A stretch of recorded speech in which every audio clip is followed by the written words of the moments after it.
Oke, di episode hari ini, Fun the Adventure TV mau mulai dengan salah satu buku yang mungkin bisa jadi referensi ya untuk teman-teman yang atau hobis or sultan yang mungkin mau collecting some uh, Chinese ceramics.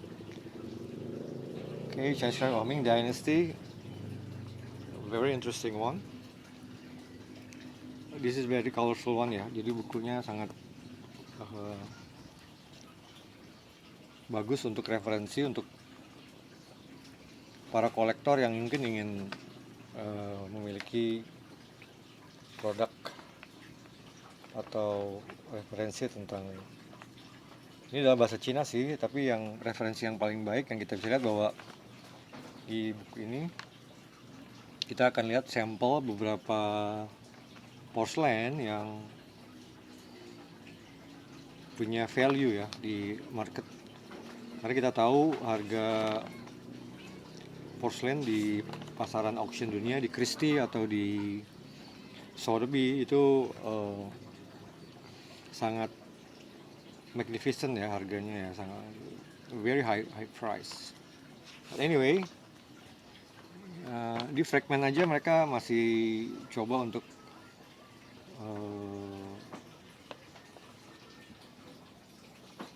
bisa melihat contoh dari fragment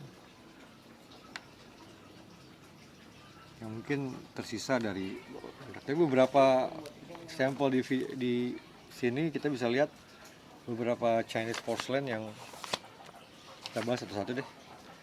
Yang paling terkenal adalah white and blue porcelain karena hanya Cina yang mampu membuat porcelain sangat cantik dan indah, handcrafted ya, dan menggunakan energi yang cukup banyak ya untuk bisa dapat produk seperti ini. Kita akan buka beberapa contoh. Ya, ini yang blue and white porcelain. Kita lihat. Di sini kita juga akan lihat beberapa, ini yang blue and white. Oke, kita akan lanjutkan ya.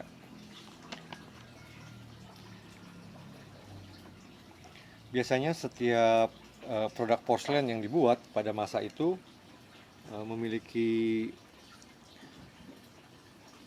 tema atau message dari produk yang mereka buat. Jadi mereka tidak bikin sembarangan ya, apalagi untuk kalangan official government atau raja seperti itu.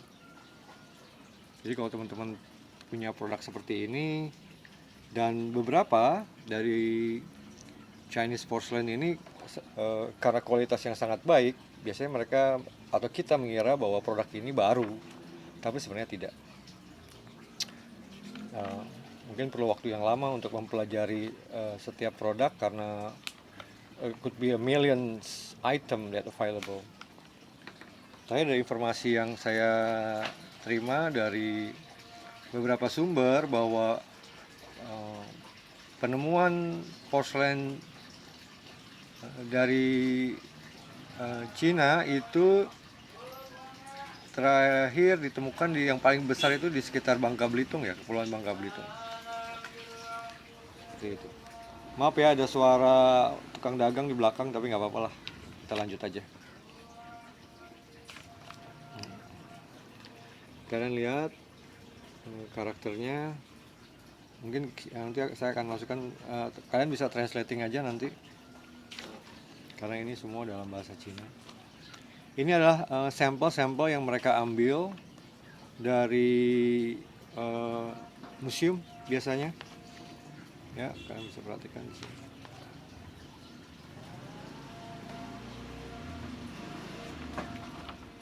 Oh ya, ini first channel untuk ini. Ini contoh stand cup. By the way, sebelum lanjut, saya sendiri adalah pecinta barang seni, tidak menutup kemungkinan beberapa teman mungkin juga memiliki hobi yang sama, ya, karena kita tahu bangsa Eropa, terutama kalian bisa lihat, bisa browsing lah di internet, bahwa kaum ningrat atau bangsawan atau para sultan lah yang kita bilang pada masa itu dan sampai hari ini juga masih menikmati untuk mengkoleksi porselen ini sebagai salah satu bentuk keindahan dan seni yang punya nilai tinggi ya. Jadi mungkin kalau orang ada yang koleksi mobil, ada yang koleksi rumah, tapi banyak juga orang-orang yang koleksi benda-benda seni yang terbuat dari porselen. Saya akan beri contoh salah satu porselen yang tidak terlalu tua, ya. Ini kalau lihat dari stempelnya, ya, dari warna stempel, ini adalah masa Republik ya, di zaman Republik, ketika transisi dari dinasti terakhir, ya, yang kalian bisa lihat kualitasnya sangat baik, ya. Biasanya porselen yang ini kemungkinan ada stempel, ya, bukan ditulis ya. Jadi beberapa yang lebih modern, mereka lebih mass production. Ya, ini adalah satu contohnya yang saya punya, yang it's not too expensive, ya, tapi but the original one it might cost you somewhere around $1,000 or $2,000 maybe. Even if you see in the auction, kalau kalian lihat di auction mungkin bisa nyampe 1 million, 2 million, even 100 something millions ya. Kalian bisa lihat dah di beberapa auction di Sotheby atau di Christie. Kita lanjut ya. Biasanya porselen ini punya karakter yang sangat unik ya. Dia akan bunyi ya, kalau kalian bisa lihat. Kita sampel ya. Ya, jadi kita lihat bahwa ini dari kualitas yang sangat baik ya. Kalian bisa bayangkan ini nggak ada framing ya, artinya nggak ada rangka, bisa dibentuk sesempurna ini dengan warna yang sangat cantik ya. Ini adalah contoh lain, pot ya. Ini lebih modern sih, lebih tahun-tahun yang lebih muda. Nanti saya akan kasih lihat beberapa sampel lain mungkin kalau saya bisa dapat di tangan. Kita lanjut ya dengan buku ini. Ini buku memberikan referensi pada kita, ya, dan beberapa, kalau kalian lihat di beberapa ini ada kita bilangnya marking ya. Marking itu adalah tanda untuk memberitahu bahwa produk ini dibuat pada masa siapa ya. Nanti mungkin saya akan lebih jelaskan lah, tapi yang pasti saya ingin memperkenalkan channel ini tentang salah satu, aku pikir adalah salah satu the highest ability of humankind juga ya, untuk bisa buat dari tanah lempung yang dicampur oleh kita bilangnya kilin sih kalau di sana ya. Di sana adalah tanah lempung itu kilin, yang dibuat antara campuran tanah lempung dengan quartz atau mungkin bubuk batu akik lah yang pernah saya baca, dicampur, di molding dan dibuat, kemudian dibakar ya. Beberapa produsen dari barang ini, porselen ini, mereka tahu banget bahwa ada temperatur tertentu yang bisa menyebabkan porselen ini akan terbentuk seperti ini. Kita lanjut ya dengan buku ini. Ini sangat menarik ya, buku ini sangat colorful. Saya pinjam sih dari salah seorang teman saya yang juga seorang kolektor. Kita akan lanjut ya dengan di perkembangannya.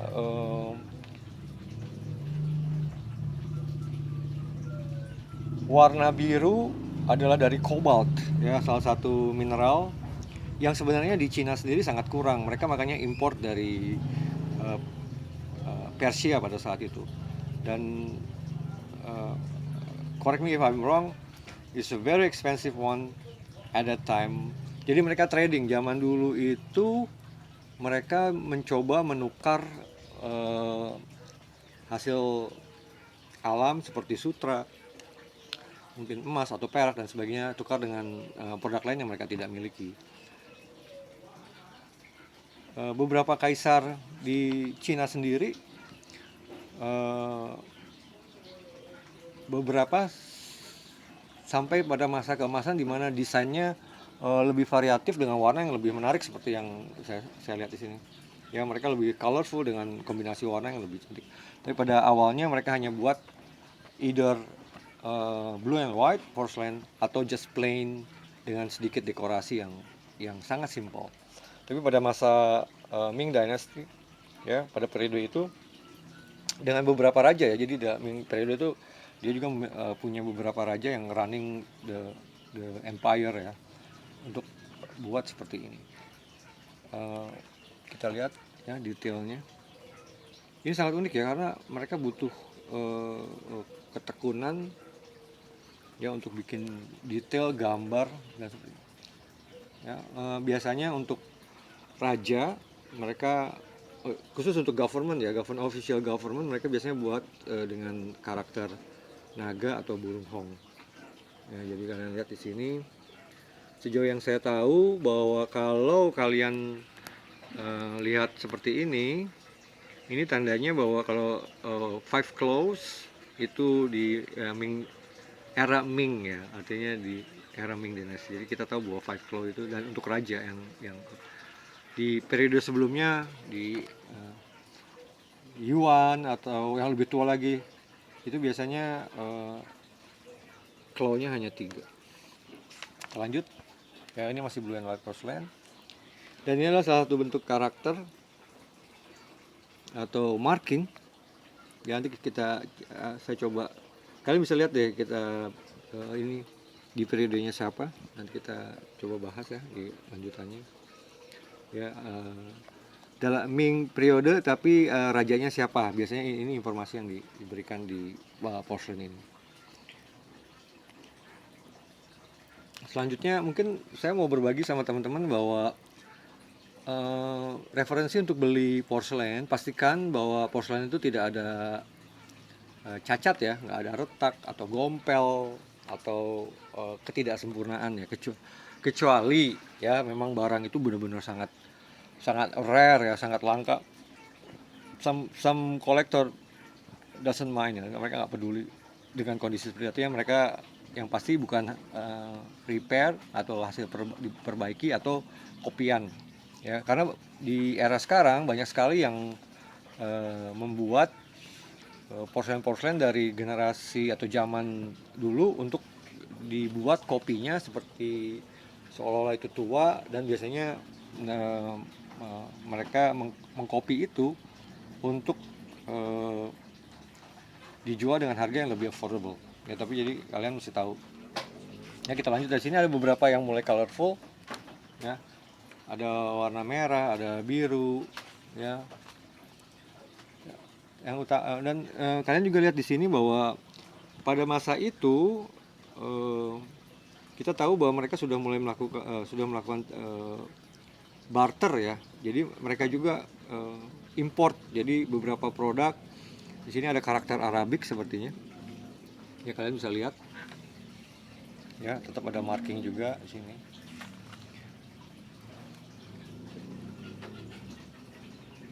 Mungkin yang sejauh yang saya tahu beberapa museum, di British Museum, terus di Amerika Institute juga ada, terus di Taiwan juga ada. Mudah-mudahan saya punya kesempatan atau punya waktu untuk visit ke sana. Aku pikir Taiwan juga memiliki koleksi yang sangat banyak ya untuk porcelain dari dinasti. Oke, jadi untuk teman-teman yang punya produk seperti ini, kita akan coba lihat lagi beberapa produk yang mungkin.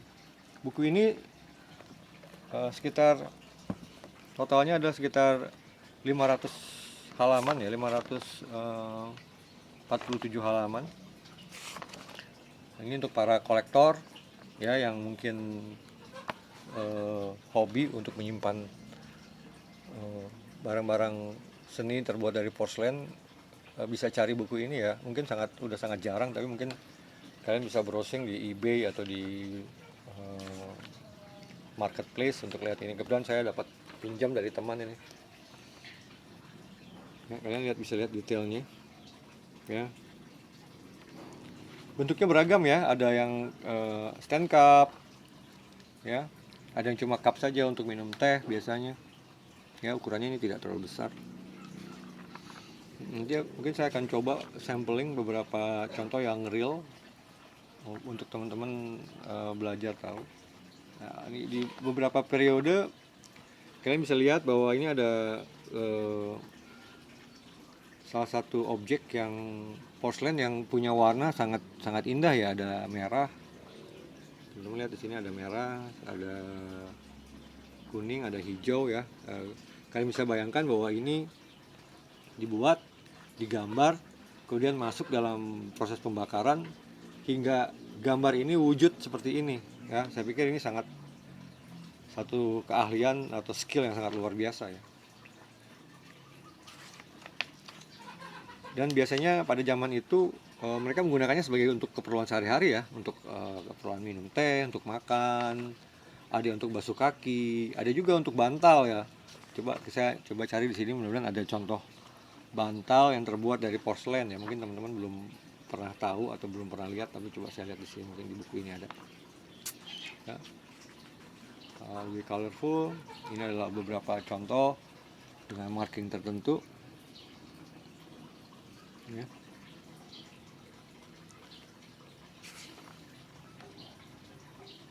Ini lebih unik lagi. Ya, kadang-kadang hanya simple juga sih. Kalian bisa lihat di sini, desainnya sangat simple dan elegan ya biasanya porselen. Ini adalah contoh-contoh marking yang ada di porselen. Ya, ini buat referensi aja buat teman-teman yang hobi atau kolektor atau dealer yang hobi mungkin atau ingin tahu. Ini saya kasih sampel beberapa marking yang ada di porselen ya. Jadi kalian kalau lihat bahwa ini kelihatannya seperti baru ya, tapi sebenarnya beberapa ini original, dapat dari sampel yang original ya. Ya, ini six karakter juga, ini six karakter juga.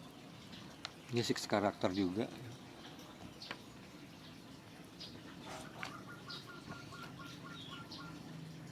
Ya, ada ini karakter untuk raja, biasanya satu lambang. Oh, very interesting ya. Foto-foto ini mungkin kalau ya, ada juga yang warnanya kuning ya dengan marking di samping ya, dibuat pada masa tertentu. Jadi coba saya lihat, bisa cari referensi juga yang lebih buat teman-teman. Saya cuma ingin kasih video ini untuk teman-teman yang mau atau di lapangan ketemu produk seperti ini, kalian lihat bentuknya sangat unik, aneh, nggak pernah kalian temu. Ya, referensi buat teman-teman sih kalau kalian lihat atau kalian penyuka barang-barang seni, kalau kalian melihat bahwa barang itu tidak pernah kalian lihat dimanapun, lebih baik kalian coba untuk ambil saja. Itu pun kalau harganya worth it lah, atau affordable, atau kalian bisa jangkau ya. Tapi kalian juga mesti berhati-hati ya, karena beberapa porselen ini banyak yang kopinya juga, di copy pada zaman yang lebih baru, sehingga kalian harus berhati-hati juga. Ini buku ini buat referensi bagus banget ya. Ya, detailnya sangat unik. Ini underglaze semua. Ini satu sampel yang dibuat inlay ya, artinya di dalamnya ya, jadi kayak di carving. Kalian bisa lihat ini. Oke, get through. Nah, ini lebih colorful ya. Di porselen sendiri objeknya bermacam ya, bisa piring, mangkuk, bisa teko, bisa vas bunga, bisa bantal, tempat duduk dan sebagainya. Dan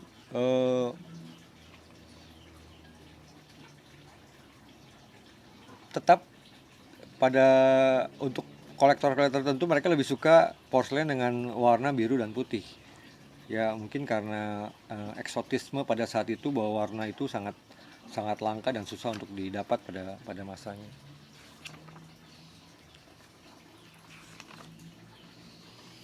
Ini unik ya, ada tulisan Arabnya. Ya kalian bisa tahu juga bahwa some of the product actually produk pesanan mungkin dari Turki, mungkin dari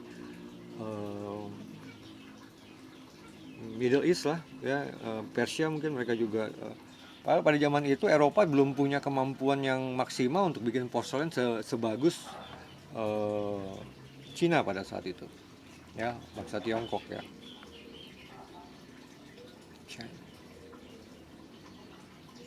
Ini saya mau kasih foto atau kasih video buat teman-teman yang mungkin ketemu porselen dengan karakter seperti ini, atau yang ini juga bisa. Ini 4 karakter ya. Jadi ada yang 6 karakter, ada yang 4 karakter.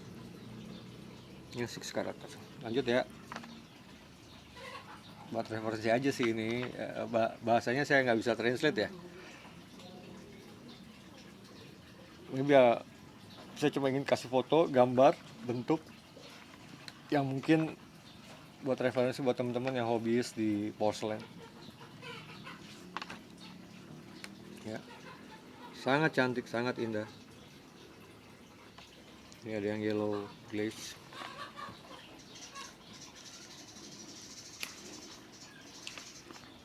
Buat teman-teman ya yang juga tahu fungsi, biasanya kita juga bisa, karena ini porselen ini terbuat dari bahan yang selected ya dan sangat kuat ya, kokoh. Ini juga bisa untuk najemin pisau ya atau gunting ya. Kalau teman-teman yang guntingnya udah tumpul, kalian bisa.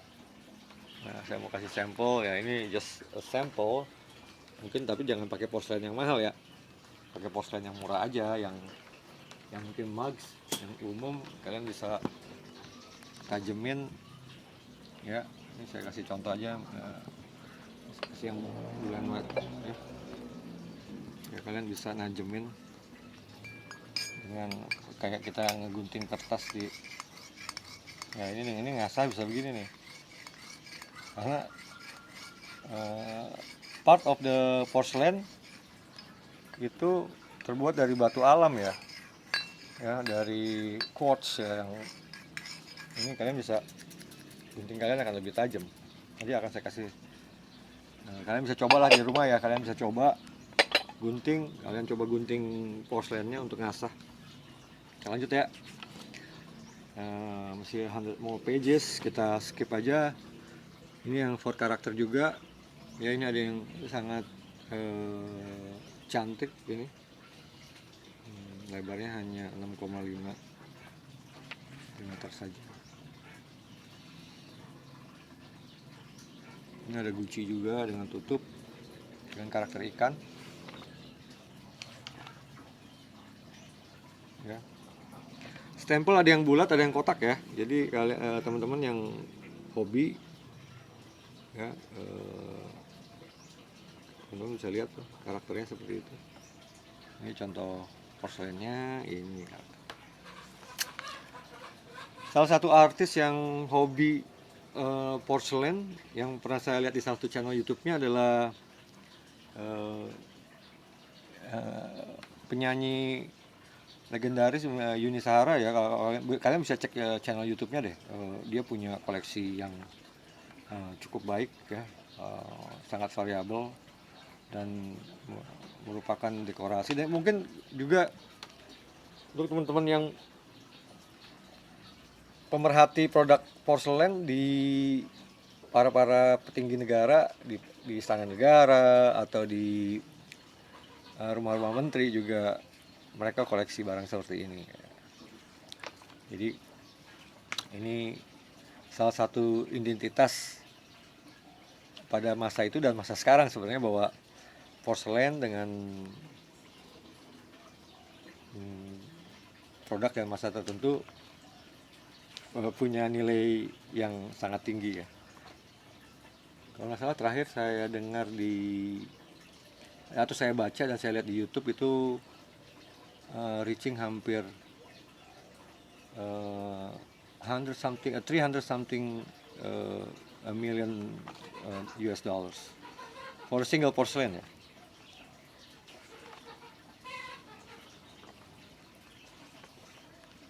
Ini ada yang biru juga. Kita skip ya, kita percepat video ini. Saya cuma ingin kasih tahu bahwa buku ini sangat menarik untuk saya pribadi, sebenarnya untuk referensi, untuk melihat produk-produk dari periode Ming Dynasty ya, Chinese ceramics atau porcelain. Cantik. Oke. Dan ini ada contoh figur ya, biasanya sih dewa atau tokoh atau siapa yang nobleman biasanya untuk dibuat seperti itu. Wow, it's a beautiful one.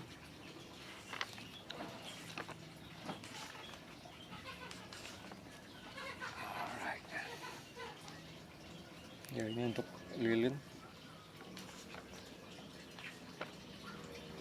Ya, ini beberapa contoh karakter juga. Oke teman-teman, penggemar porselen ya, mungkin kalau kalian ketemu atau melihat produk seperti ini, kalian bisa simpan ya, atau kalian juga bisa tawarkan ke balai lelang di Indonesia. Ada Sotheby juga sih, sama Christie, agentnya ada di Jakarta ya, cantik. Oke, ini sekian dulu review saya tentang buku ini ya, The Chinese Ceramic of Ming Dynasty ya. Ini produk tahun berapa sih, not sure about it ya, kayaknya cetakan kedua deh ya. Anyway ya, mudah-mudahan video kayak ini bisa memberikan informasi tambahan untuk para penggemar porselen ya. This is the modern mark, sorry, I can see it like this one. Okay, mark. Kali ini Republik ya, ini one. Alright, semoga menikmati review dari buku ini ya, terutama untuk kalian bisa lihat foto dan videonya ya. Rekomendasi untuk teman-teman buku ini, kalau punya kalian bisa. Sangat susah sih carinya sekarang ya, but anyway saya share video ini untuk supaya, karena saya merasa bahwa buku ini sangat menarik ya untuk kita belajar tahu tentang porselen Cina. Untuk translatingnya kalian bisa pakai Google Translate sih, biasanya saya juga translate pakai Google Translate ini. Jadi kita paham pada masa itu bagaimana prosesnya, regionnya di mana saja, bagaimana proses itu terbentuk dan sebagainya ya, dan how they make it ya, fungsinya buat apa dan sebagainya ya. Very interesting ya, dan saya yakin bahwa informasi ini bisa bermanfaat untuk teman-teman. Thank you and see you next time with the fun The Adventure Channel. I love you all.